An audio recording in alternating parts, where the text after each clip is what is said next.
কৃষি উন্নয়ন ও কৃষকদের সক্ষমতা বৃদ্ধির লক্ষ্যে কৃষি সম্প্রসারণ অধিদপ্তর ডিএই এর উদ্যোগে আজ কেরানীগঞ্জ উপজেলা পরিষদ মিলনায়তনে পার্টনার কংগ্রেস অনুষ্ঠিত হয়েছে।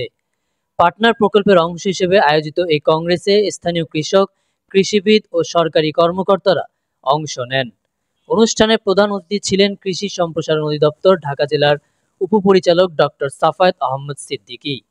বিশেষ অতিথি হিসেবে উপস্থিত ছিলেন প্রশিক্ষণ অফিসার মোহাম্মদ শফিকুর রহমান, অতিরিক্ত উপপরিচালক শস্য মোহাম্মদ আরিফুল হাসান এবং অতিরিক্ত উপপরিচালক উদ্যান নাজিয়াত আহমেদ। আয়োজনটিতে সভাপতিত্ব করেন কেরানীগঞ্জের উপজেলা কৃষি অফিসার মহুয়া শারমিন মুনমুন। পার্টনার কংগ্রেসের উদ্দেশ্য পার্টনার পিএফএসএ প্রশিক্ষিত কৃষকদের প্যাকেজ প্রযুক্তিগুলো জ্ঞান, দৃষ্টিভঙ্গি ও ধারণা প্রকল্প এলাকার অন্যান্য নন পিএফএস কৃষক কিষাণের মধ্যে ছড়িয়ে দেওয়া, উদ্ভাবিত নতুন প্রযুক্তি, কৃষি যান্ত্রিকীকরণ, খাদ্য ও পুষ্টি, কৃষি পণ্য মূল্য শৃঙ্খল তৈরি ইত্যাদি গ্রহণ করার কার্যকর ব্যবস্থা করা, সকল পিএফএসকে ফার্মার সার্ভিস সেন্টারে পরিণত করার জন্য প্রয়োজনীয় সাংগঠনিক দক্ষতা প্রদান করা, পার্টনারের প্রযুক্তি ও কলাকৌশল সমূহের টেকসইতা প্রদান করা। প্রধান অতিথি ডক্টর সাফায়েত আহমেদ সিদ্দিকী বলেন, কৃষকদের জীবনমান উন্নয়ন ও কৃষিকে লাভজনক করতে আধুনিক প্রযুক্তির বিকল্প নেই। সরকার কৃষকদের সব ধরনের সহায়তা দিয়ে বাংলাদেশকে একটি স্বয়ংসম্পূর্ণ কৃষি রাষ্ট্রে পরিণত করতে বদ্ধপরিকর। পার্টনার প্রকল্পের মাধ্যমে কৃষকদের প্রশিক্ষণ ও কারিগরি সহায়তা দিয়ে উদ্যোক্তা হিসেবে গড়ে তোলা হচ্ছে, যা দেশের খাদ্য ও পুষ্টি নিরাপত্তায় গুরুত্বপূর্ণ ভূমিকা রাখবে।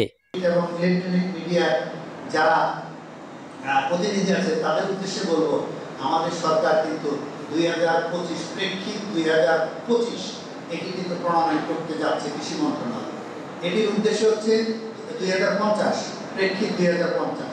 আজ থেকে 25 বছর পরে আমাদের জনসংখ্যা কত হবে, খাদ্য চাহিদা কত হবে, সেই কী পরিমাণ সার লাগবে, কী পরিমাণ ফসল উৎপাদন হবে, সেই ফসল অপচয় না করে কোথায় কোথায় আমরা শিল্পে ব্যবহার করব, সংরক্ষণ কোল্ড স্টোরেজে রাখবো, বিদেশে রপ্তানি করব, এই পরিকল্পনাটাই হচ্ছে প্রেক্ষিত 2050। সেটি কৃষি মন্ত্রণালয়ে খসড়া পর্যায়ে আছে।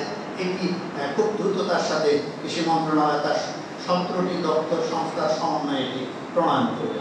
আরেকটি সুসংবাদ দিতে চাই, যেটি বারবার বলা হচ্ছে যে আমাদের কৃষি জমি চলে যাচ্ছে, ইটভাটা, রাস্তাঘাট, আসলে সবচেয়ে ভালো জমিটুকু কিন্তু চলে যাচ্ছে, কৃষি জমি চলে যাচ্ছে নিজের সন্তানকে ঘর বাড়ি করে দেওয়ার জন্য, রাস্তাঘাট করে দেওয়ার জন্য।